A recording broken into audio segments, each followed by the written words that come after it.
Thank you very much for that introduction, Jason. Thank you all of you for being here. My name is Jake, and this session is called "Have You Googled Yourself Lately?" Specifically, when was the last time you took a moment to look up your own Clubhouse or Teen Tech Center on the web? Wow, this is the most amount of people I've ever presented to online or in person. So I'm both flattered that everyone wants to be here and appreciate everyone and their interest in this, and frankly for being at the conference this week.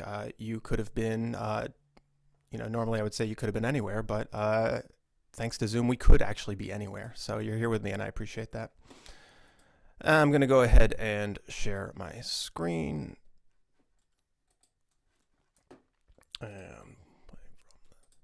All right. So first off, I've met some of you, but not all of you. And I'm excited to, as much as we can in the next 30 minutes, get to know each other. So my name is Jake. I'm the Marketing and Communications Manager at the Clubhouse Network. So I am based in Boston, currently speaking to you from my basement in Boston.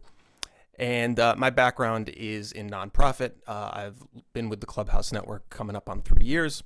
I've worked in higher education, public education. Specifically, I was at Boston Public Schools for a little while. I had a short stint doing entertainment marketing, and I've done a little bit of consulting. So I like to think I've had my hands on a little bit of everything and learned a little bit about everything along the way. So just to recap what we're going to do in the next half an hour, or what we're going to at least introduce ourselves to, is we're going to talk about how different audiences consume information on the web. I want you to walk away with at least an understanding of the status. So where are we? Temperature check of your Clubhouse or Teen Tech Center's presence on the web. I want you to walk away with a couple of action items. What can I do next week when I've got a moment? Or what should someone on my team be doing to improve the situation? And hopefully, if an understanding of what kind of control we have in this situation. I think a lot of folks think it's entirely up to Google, and I want to say, well, there are things we can do to take charge of our web presence. So this next slide might be obvious for some, and it might not be others, but it's going to help me frame a lot of the conversation today. I like to think of the way information travels on the web in two different ways. There's a push and a pull, or in this case, a search and a push, right? You've got information traveling via Google, via YouTube, right? This is someone pulls out their phone, hops on the web. It starts with a question. How do I do this? Where can I do this? These are most of the folks on the web, right? Someone opens their phone and starts with Google.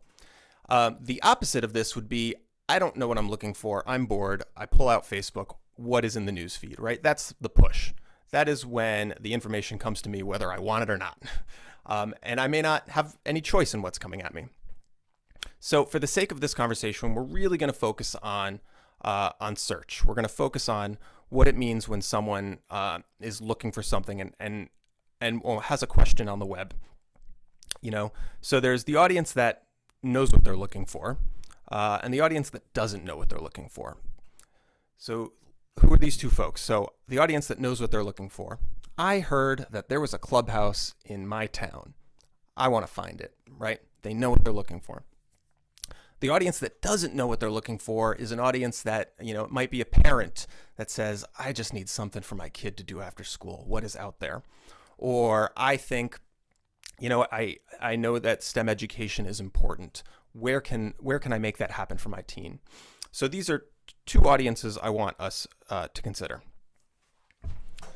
So if someone has this question, if someone has this problem, we want to position ourselves as the answer to that question, the answer to that problem. And a lot of this comes down to a web page. And in the last 5 years, social media has become so important that I think folks forget about the good old-fashioned website and the power of a good old-fashioned web page.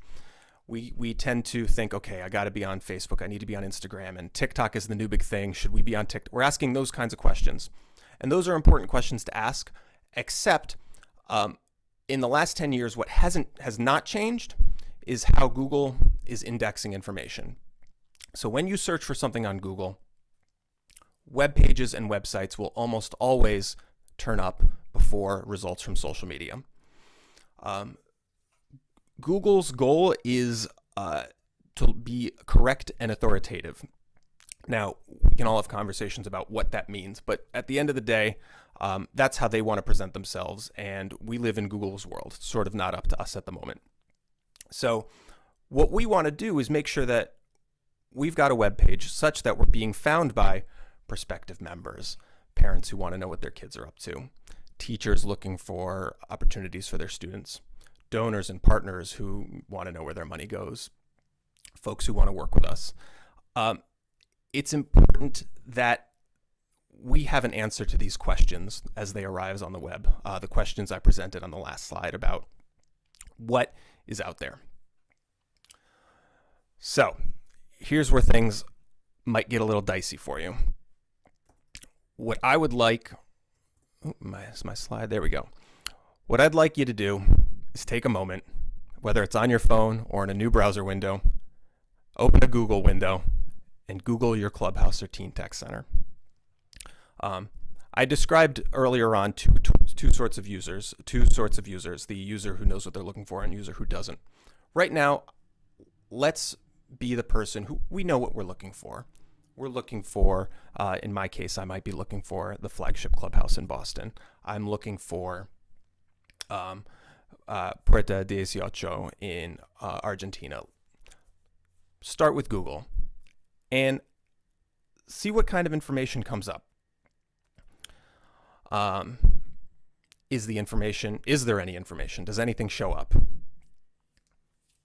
Is the information correct? Can I find basic information like the hours? Where is it? If I have a question, is there a phone number? Can I pick up the phone and call? Can I get a hold of someone? This is interesting. I just saw in the chat Best Buy comes up first. Yeah, we're in many of us are in competition with our funder. So that's going to be out there. So, for example, with the flagship clubhouse, I'm going to skip ahead a couple slides. Let's see, where is it? I've spent a decent amount of time on this, so I don't want you to think these kinds of things can happen overnight. Let's see. I can't see the chat when I'm presenting, so I'm happy to hop over here. Let's quickly share a Google window. And if anyone would like to shout out their Teen Tech Center, I would be happy to do a search and work on it together if anyone is feeling so bold. This is a judgment-free zone, and we know that not all of us have been thinking about this. So let's see, if I was to do the flagship clubhouse.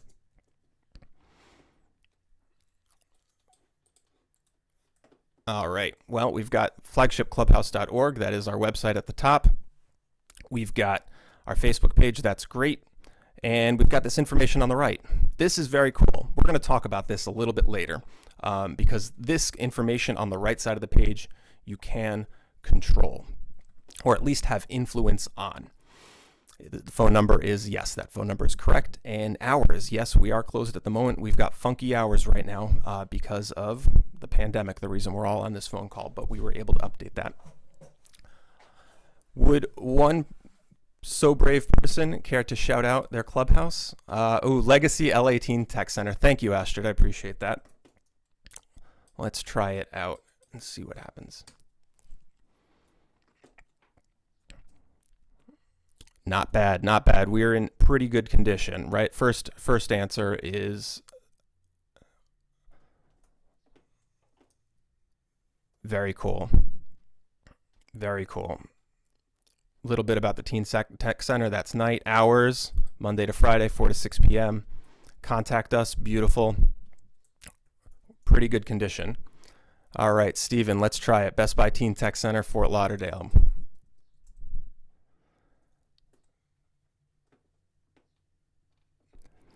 So I would say this is not bad at all. Not bad at all. What I want to point out, something that we've done for all of you, or many of you, is create a page on our website for you. So 1, 2, 3, the fifth result down is a web page that we've taken the time to create. So you'll notice I'm on the clubhousenetwork.org/locations/handy. This page was created by myself and Jason, Jason, who is tech for this call, because we know that not everyone has that kind of support at your individual location. So I'm going to switch back to my PowerPoint. I want to make sure everyone is aware of the page we've created for you. Let's see.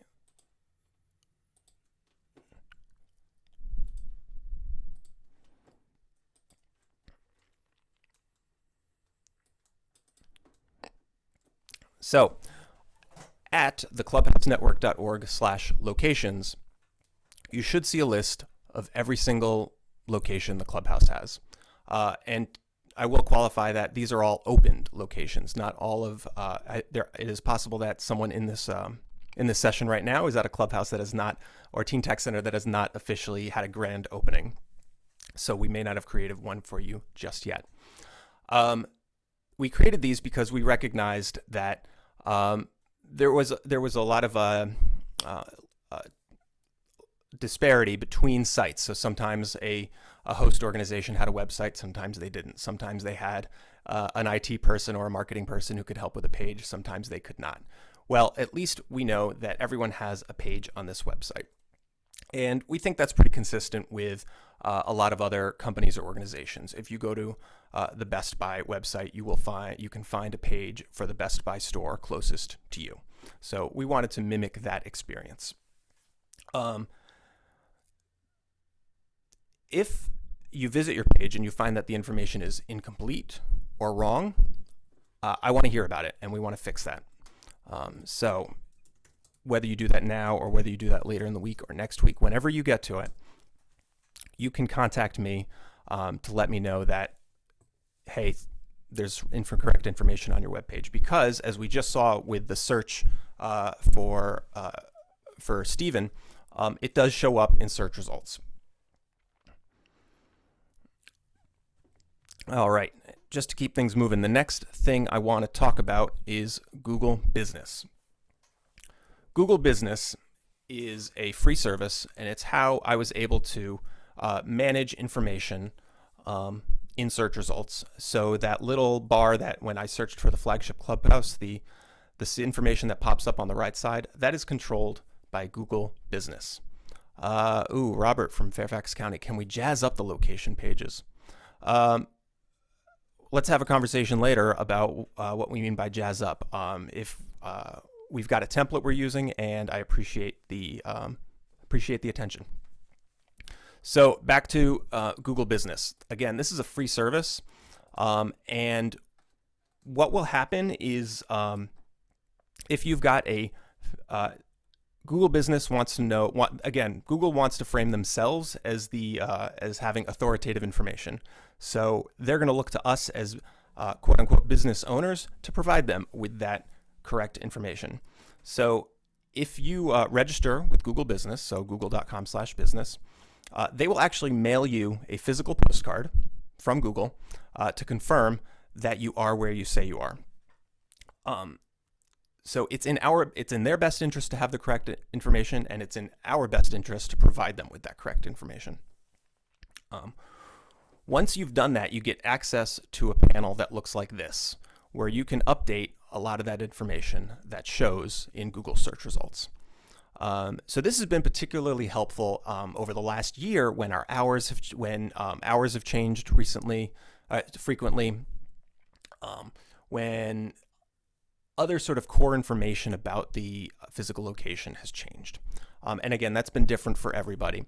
At the flagship in Boston, we've certainly had to change our hours. We've had to change our rules around walk-in. Typically, we've been a walk-in facility, and now we require advanced sign-up. And it's just been very, very helpful.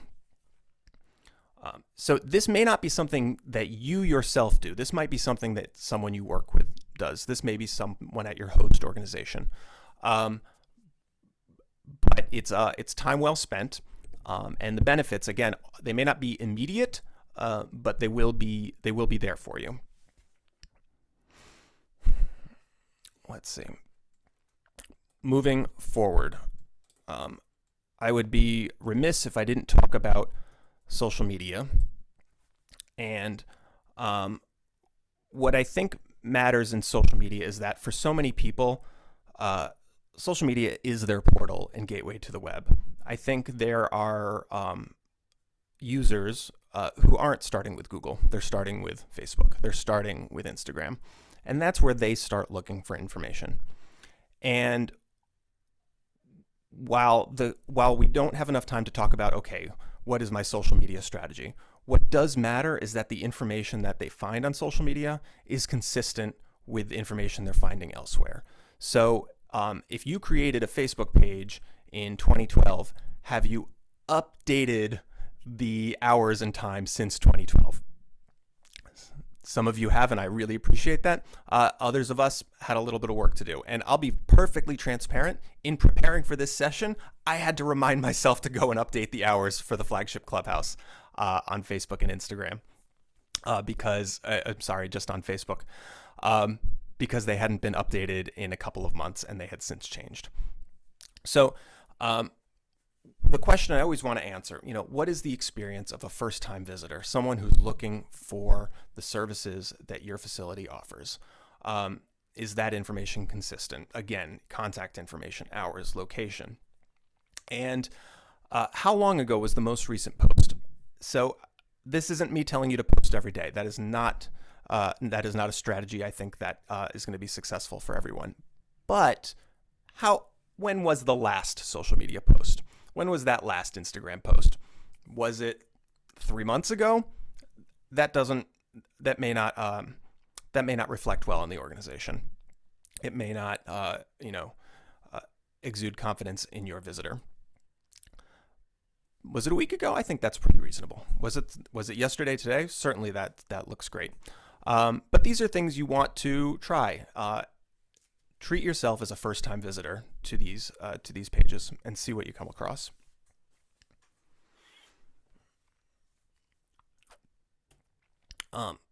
One thing I want to say about any changes you make to any pages, whether it's signing up for Google Business, whether it's updating your web page, is to be patient.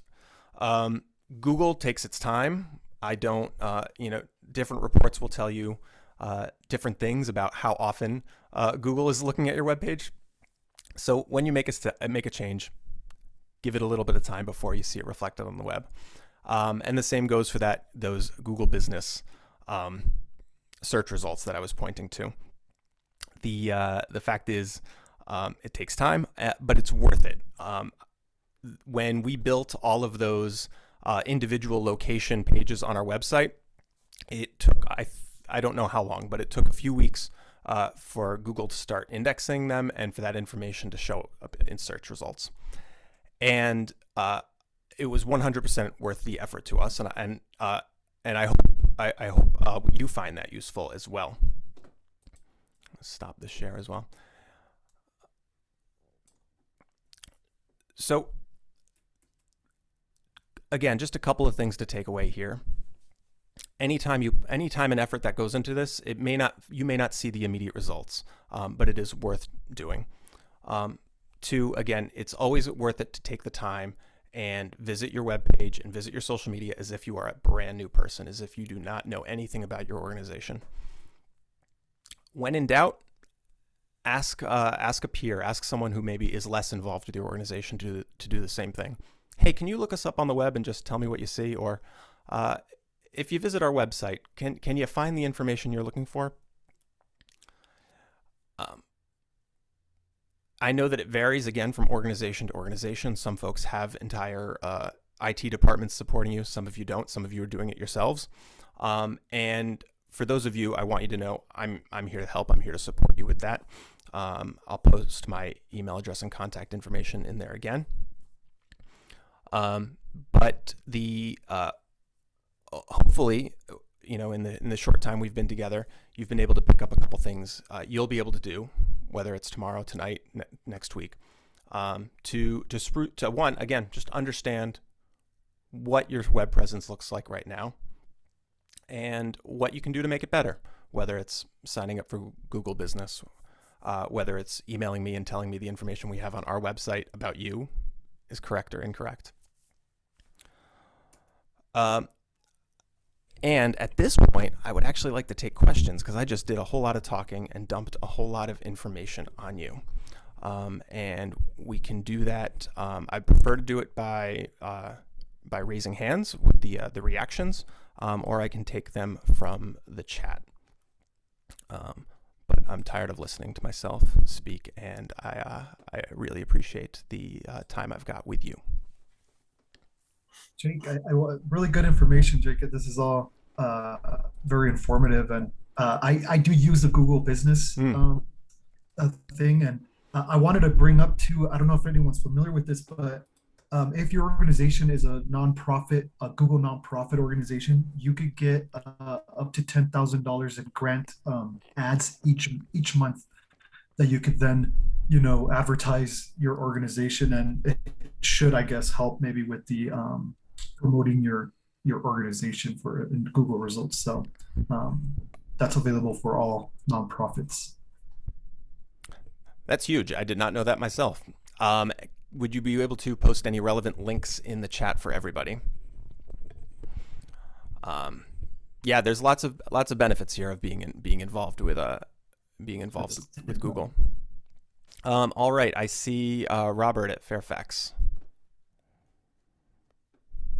Right, am I unmuted? Does that work? You are. I can hear you. So I just noticed, I don't know what different platforms you've researched, but when I do, like one of our local clubhouses, I'm going to use the James Lee Clubhouse. I think Ryan joined us. If I search it on Google and I search it on Bing, I get different results. If I do the Bing search, I get the Clubhouse page at the top, the location page. And if I do it with Google, I don't get the location page at all, or at least not on the first page. And the more I know about the location page, we're with the local government, so there are some restrictions of what we can and cannot share. Sure. And I do want to be able to take advantage of the location page. What do you think we could do to have it be more prominent on the Google search as well? Yeah, thank you for telling me that. So let's see. So first of all, because we're a small community here, I'm happy to work one-on-one with you, Robert, and others to address sort of these individual issues. It's especially interesting that you're seeing different results for different clubhouses. What I can tell you about what we have on the back end is we're using WordPress for our website, and we have some SEO plugins, and it's possible that they're catering to Google and Bing differently. So certainly I can poke around and see what changes we can make on the back end. Can you say it again? You said results were good on which and less good on Google versus Bing. It wasn't that necessarily bad or good, but when I did Bing, the site that you control, the location site, was the very first site at the top of the page. When I used Google, I didn't see the location site that you manage at all, or at least not on the first page. And I just did that while you were talking. And yeah. See what would come James up. Well, thank you for flagging that. That's exactly the kind of, that's exactly where I want to be spending my time.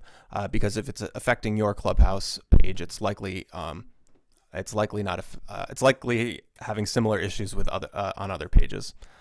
So thanks for letting me know. The James Lee Community Center? Yep. Good to know.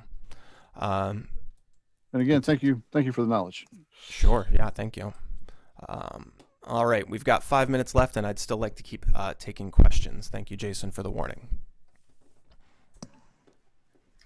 Hi, Jake. This is Terry from Pittsburgh's Clubhouse. How are you today? I'm well. Hear you loud and clear. Good. Just had a question. I'm wondering what other CBOs are doing, because under our website at Phase 4 Learning Center, we have the Best Buy Teen Tech Center and the Clubhouse Network within our one website. So what's the preference? Have individual separate websites, or just continue to keep them linked together? Great question. My advice there is what you think is going to be easier to sustain in the long haul. So if I go back to using the flagship Clubhouse, when I arrived at the Clubhouse Network, there was already a separate website built for the flagship Clubhouse. So I decided to keep that up. Having said that, it's a lot of work, and it's a lot of work to maintain multiple websites. So I think if you can have a page or two with complete and authoritative information, in your case on the Phase 4 website, I think that's great. And I think that's the best, frankly, might be the most sustainable solution. Every time you build a new website, it's more to contain, and frankly, there's more there that can grow and be forgotten about down the line. I know everybody handles it a little bit differently, but that is my advice. Okay, thank you. And I agree, it is much more sustainable to keep it together and then have dedicated pages. So thanks again for all this information. Thank you.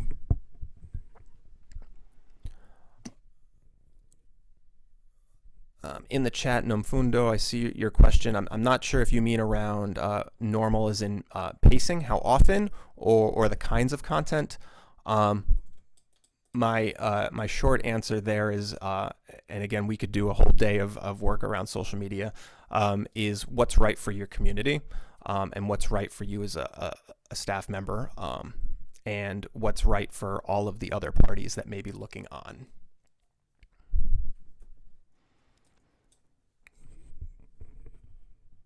And again, something I'm always happy to talk about with folks in conversations outside of this conference.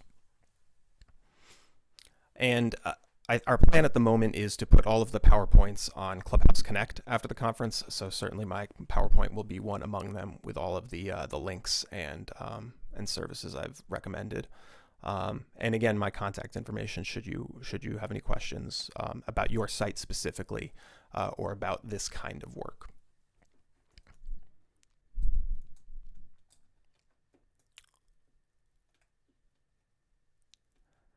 Well, on that note, nope, one more. Yeah, I think I'll make a comment. Even me, I'm pretty fairly tech savvy. But I'm introverted. So that when it comes to intentionally trying to gather attention or intentionally seeking attention for as part of my job, it doesn't come second nature to me. And so what may be helpful is creating like a media calendar or like a release calendar. That way it's not a new thought that comes into your head. It's sort of like you have a schedule and you have like sort of images in a cache that you want to post, and it makes it more comfortable and it makes it more laid back because literally when I go on social media, it's almost like a energy drain for me. So you want to make it clean, in and out type of thing, and it doesn't have to be an entire response to every message and every like and thank you. That's draining for some introverts. So that's what sort of works for me. I'm sort of like, okay, this is what schedule post, and then hide from the likes and the comments for a while. Thank you, Stephen. Yes, I highly recommend if you are responsible for social media or blog posts or anything outward, anything on a timely basis pointing outward from your organization. I highly recommend having a content calendar, what was once called an editorial calendar in the days of print media. Certainly they help you figure out, gosh, what am I going to post today, to help you think that through well in advance. So it is now 1:45. Our time has come to a close. I so appreciate everyone joining me for this. I hope it was useful. I hope you have one or two things you're able to do to take back with you to spruce up or put a little shine on that web presence. Thank you all for your time.